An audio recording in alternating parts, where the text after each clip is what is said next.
Welcome to Utah Stories Top 5. So I'm so excited about today's episode because we posed the question, should we ban all snowboarders from Utah ski resorts? You're going to want to stay tuned for that because the answers that we got on Instagram are compelling, interesting, fascinating. You're really going to want to see what we got. All right, and so before we get to that, I want to tell you about our brand new beer issue. Oh, dang it. Okay, I'm back. This is our brand new beer issue, hot off the press, just got out today. It is along the lines of how beer and freedom goes so hand in hand. I can't imagine a world with more suppressions on beer. You know, to live in Utah, you do live in fear of your beer being taken from you. And so this is a little op-ed I wrote about that starts out the issue, and then we just show all the best things you can do in March. The St. Patty's Day parade in Salt Lake City is incredible. We go into the history of that. Irish setter breeding, they're the best dogs you can actually ever own, Irish setters. There's a breeder we profile. I wear my ski goggles at night. It's about night skiing in Utah. It's just a really super fun issue. Every year we just have a ton of fun because it's also our big Moab issue. So if you know, Moab is pretty much the coolest outdoor playground on planet Earth. We encourage you to go down there and check out everything to see, including Red Cliffs Lodge, this amazing lodge that's right on the Colorado River where some of the best Westerns were filmed, and now it's this huge lodge you can stay at. So anyway, go pick it up. It's going to go way too fast, though. Every single time we print the beer issue, it's gone after a week, so you're not going to be able to get your hands on it. So you got to go subscribe to the magazine. It's $3 a month. We send it right to your door. Go visit utahstories.com, and you will love getting this because it is a guide to the best of local Utah. You get every single month. And it's easy to sign up. It's easy to get it to your house, and it's wonderful. All right, so before we get to the question of the day, Vice Media is going bankrupt is the first headline. Utah's billion-dollar major league sports investment is the big news out of state legislature session. It won't boost the economy, said an economist. We'll get into that. Snow squalls today, tomorrow, over the weekend. How big is that going to be? The Navajo Nation faces possible threats after decades of uranium mining that's been polluting their water. What does it take to be a social media influencer? We get into that. But before we get to our headlines, if you like this content, hit that like button. That makes us, the algorithm really likes that. And subscribe to our channel. All right. The first headline, let's get into it. Vice, man, if you asked me 10 years ago what would be my dream job, other than working at Utah Stories, which is the greatest job ever, I would have said working at Vice. I would love to have worked at Vice when they did these incredible cutting-edge stories, investigations into things happening all around the world. Then they went woke, and they went annoying and obnoxious with their content, and then they just sucked. And now they're bankrupt. They declared bankruptcy a year ago. But this was from a story by Fortune magazine. They says Vice executives abruptly lay off workers. Vice employees showed up to a town hall and voiced their disapproval of executives with a steady stream of dislike emojis. The digital media workers were, of course, responding to a mass layoff, if not the demise of the trailblazing news site altogether, according to Forbes. A week ago, the media company announced it was set to lay off hundreds of employees as it was shutting down the website. So sad. And selling the business to Refinery 29, coming a year after filing for bankruptcy. In a video, COO Corey Hake spoke of the very, very, very difficult time, the macro landscape, while a river of dislike emojis just constantly flowed down. Everybody was pissed working there. Obviously, very terrible morale. Sad to see the end of, Vice Media as we know it. I love, if you know some of the stories that came out of there, one of the best ones was about the Mormon, the FLDS polygamists living in Mexico. Such an excellent story. It's just sad to see, but such is the way news media is going, especially digital media. All right, number two story, Utah's $2 billion Major League Sports investment won't boost the economy, says Economist. The Utah legislature has passed a pair of bills that will give billions in tax dollars to build an MLB stadium and an NHL arena in Salt Lake City. But will this bill help Utah's economy? Not according to J.C. Bradbury.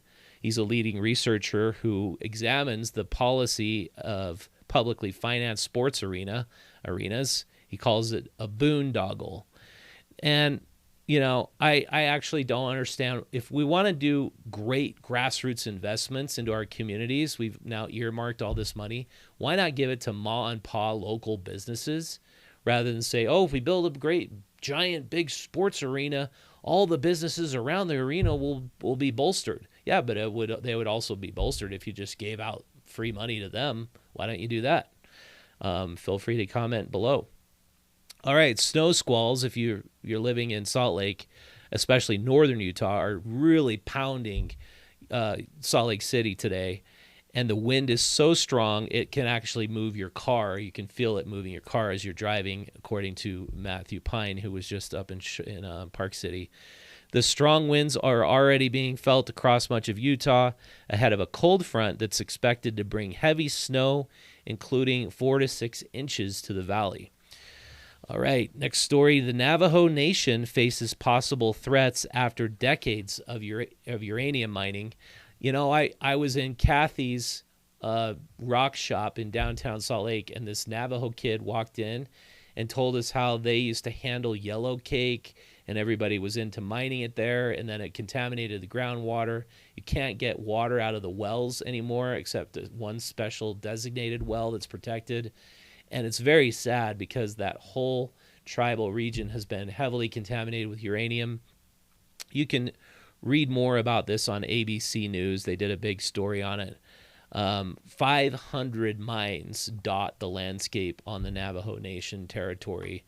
Pretty sad. Yeah, go out and read that story. That's just, awful. Okay, and our last headline is, what does it take to be a social media influencer? I saw this in the Wall Street Journal.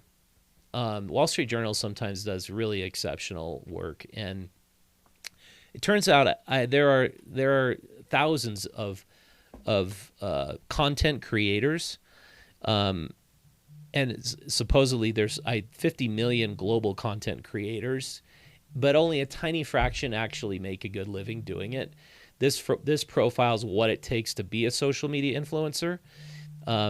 So Ali Noriega has more than 100,000 Instagram followers and enough money to trade in her full-time job as an executive assistant for a full-time job being a social media influencer.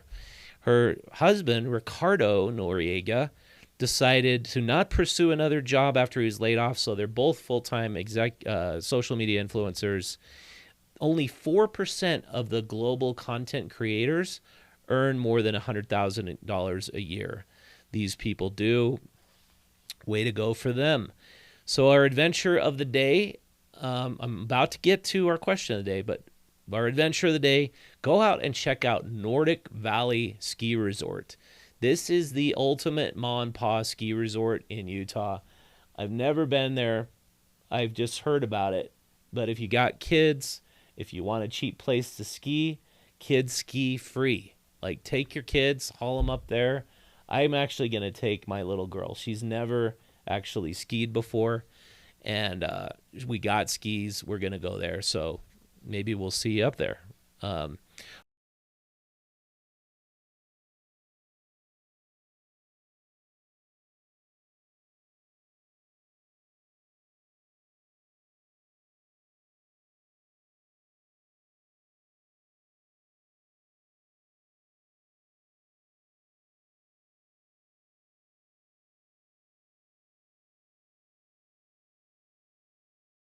All right, the question of the day, should we ban snowboarders from ski resorts? So, this is kind of a basic question because they're called ski resorts. They're not called ski and snowboard resorts. Why are we allowing snowboarders on ski resorts? Really? So I pose this question. Why don't we exclude snowboarders and get them out of ski resorts after we showed a video on Instagram? We're going to play this video. Check this guy out. This is like your typical day at a ski resort. You're just trying to ski. And here's a snowboarder. He's out of control, taking everybody out. Gone, gone, gone. Bam, bam, bam. It's just like bowling. You know, this is pretty common. Like the snowboarders are taking people out because look at the basic dynamics of a snowboard. They got two edges. They have no quick release mechanism of the binding. They have no safety brakes on the board. And so they're dangerous. They're super dangerous, and they're taking out people. And should we ban them? I just have to tell you, folks, on Instagram, we got like 100, 300, how many comments? 106 comments. I went back and forth a little bit. I was joking, okay? Of course, we're not going to be banning all the snowboarders. I'm kind of got a weird sense of humor. I like to joke with people, and then I like to debate the kind of ridiculous thing that I would like to do. I mean, in reality, I would love to have sections of the resorts where it's skiers only so you could have bumps again. If you're like me and you grew up in snowbird in the late 80s, early 90s, you remember the bumps were incredible. Under Peruvian chairlift, all these guys who were skiers at my high school, we would go there and we would hit the bumps hard. We'd set up jumps. We'd do these awesome, just really cool displays of acrobatics. There's a guy named Justin Magleby. If you're watching Justin, he was the most kick-ass acrobat. He'd do backflips while doing bumps, and it was just so much fun. That is gone now because of snowboarders. And I don't hate snowboarders. I don't hate you personally if you snowboard, but really we need to preserve the best of what ski resorts used to be in the 1980s. I remember this movie called Hot Dog. Right? It came out in 1984. I watched it with my friends several times.